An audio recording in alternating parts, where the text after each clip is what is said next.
John grew up in a fundamentalist non-denominational church, and since then he's become an Episcopalian. Bart Ehrman grew up in a fundamentalist Southern Baptist church and has since become an agnostic humanist. I myself grew up a fundamentalist charismatic, and I've since become a Mennonite. These shifts in belief systems and religions might be best referred to as Reconstruction. My name is Adam Allen, and this is Faith and Reconstruction. I've been sharing 3 steps in the process of deconstruction and reconstruction. In the first week, I talked about failure, and I compared it to a photo negative, in which theism, the belief in God, would be our photograph, and atheism would be the photo negative of that photograph.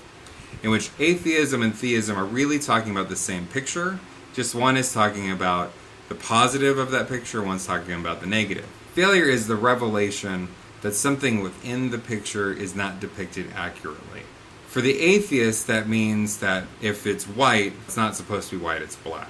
But in deconstruction, we're realizing there's something beyond the photograph that cannot be held within the frame. So you have the frame of the photograph, and the atheist and theist are both arguing if it was black, then it must be white. So deconstruction is the revelation that this picture is inadequate for all that's going on in the world. You could stop there. The trouble with stopping there is that it doesn't address the chaos that you are experiencing in the world around you. What I mean by the chaos of the world around you is that for everyone, in some way, the world doesn't make sense. Who put in 110% effort into their career, into their marriage, into their children, and still something goes wrong. Their child rejects them, their wife leaves them, or they lose their job. This doesn't make sense. Religion, including secularism, offer us tools to make sense of that chaos. In secularism, I'd say it's a lot more unhealthy. What I mean by that is there are advertisements and people that will tell you that since they started doing a drug, the world has made more sense. They'll tell you that after they joined CrossFit, the world has made more sense. I know a lot of people who got really into fitness and fitness competition, and that fitness gave them some sort of purpose. What I believe is most important in your reconstruction is that you acknowledge that there's some sort of chaos that's happening around the world with you, and carefully seeking information that helps you make sense of that chaos. Otherwise, what you'll do is you'll try to mask it. Peter Rollins explains this very well when he talks about alcoholism, and how people might replace their alcoholism with something else. A person might have gone through childhood trauma or pain, and alcohol helps them mask that problem and helps them not feel the pain any longer.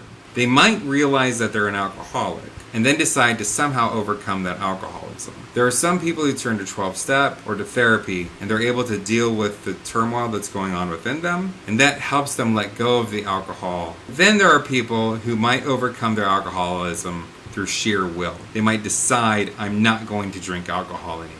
Because they haven't dealt with the pain that they're trying to mask, they'll turn to something else to mask it. Peter Rollins jokes that those people usually turn to CrossFit. They might turn to a drug, they might turn to excessive working out like CrossFit, and they might even find something that's socially acceptable. So for instance, gluttony is something that is frowned upon, but is still socially acceptable. Society accepts somebody who is obese over somebody who's an alcoholic more easily. So a person might turn from alcoholism to overeating. Whatever they turn to is a way to try to mask or hide the pain that they're going through. This is also what goes on with our belief systems. Somebody who's obsessively religious might also be trying to deal with the inner turmoil to do that. And religion gives us answers, gives us mechanisms to deal with pain, to make sense of the chaos around us, especially in fundamentalism. You might say, why did this person die? And the fundamentalist might say, because God has a plan.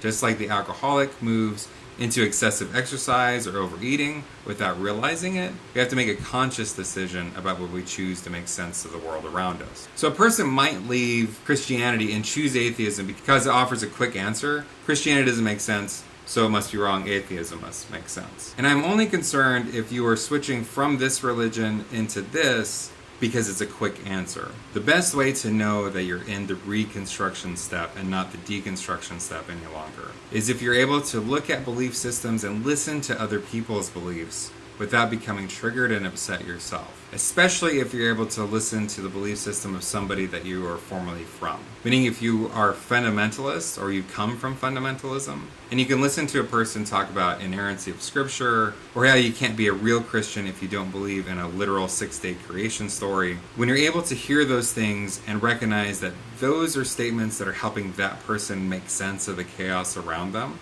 and respectfully let that person be in that place, then you'll know that you're healthfully reconstructing. I will say that the step of reconstruction is probably most terrifying to anybody who hasn't begun the process, or might even still be in the deconstruction process, because you don't know where you're going to land. That's especially terrifying for anybody who hasn't entered into failure or deconstruction yet, because they're looking at their friends and even asking themselves, what if I wind up in that place? I believe the parent-child hand-holding analogy is a great example of what reconstruction should look like. When we're growing up, we hold our dad's hand and we might believe that that's the only way to get across the street. As we get older, we can walk on our own. As we get older, we cross streets all the time. Eventually, we move out and say we go to college. One day in college, you call your dad and you say, "Dad, my girlfriend just left me, my grades are slipping, and I owe on several bills." Do we expect our dad to step in and repair our relationship with the girlfriend, to update all of our bills, and to get us good grades? Do we expect them to call our professor and our girlfriend and fix those relationships? I think what we're actually calling our dad for is to hear them say, "That must be really hard. I know exactly what that's like. And I'm here for you. And if there's any way that I can help you right now, please let me know." What I'm calling my dad for is not for his intervention. I'm calling my dad for his solidarity. In a similar way, reconstruction is coming to a place where you're able to be at peace with the chaos around you in some way. That the idea of God and religion isn't supposed to fix your life, but to help you live it.